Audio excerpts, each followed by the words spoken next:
এইবার দেখতে হবে 3 নম্বর পয়েন্ট, লগ্নাধিপতির সঙ্গে ব্যবসাপতি গ্রহের সম্পর্কটা কতটা স্ট্রং।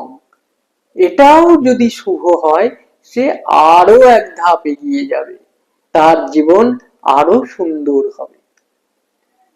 বুধ যদি কন্যা রাশিতে থাকে, বৃহস্পতি যদি মীন রাশিতে থাকে, ব্যবসা ক্ষেত্রে নিজের জায়গায়, নিজের ঘরে এবং ব্যবসা কারক জায়গাতেই যদি বসে থাকে, তাহলে বৃহস্পতি বুধের ওপর ডাইরেক্ট দৃষ্টি দিচ্ছে এবং বুধ ও বৃহস্পতির ওপর ডাইরেক্ট দৃষ্টি দিচ্ছে, দুজনেই দুজনকে দেখছে। চলো, আমি তোমাকে দেখছি, তুমি আমাকে দেখো।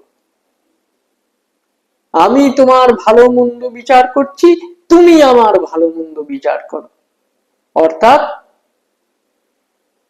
ব্যবসা ক্ষেত্রে বুধের দৃষ্টি পড়ছে ডাইরেক্ট, তার মানে তার ব্যবসা ক্ষেত্রে ইন্টেলিজেন্সি খুব ভালো কাজ করবে, ব্যবসা ভিত্তিক বুদ্ধি, চিন্তা ভাবনা খুব ভালো কাজ করবে এবং সে ব্যবসা জীবনে অবশ্যই উন্নতি করতে পারবে।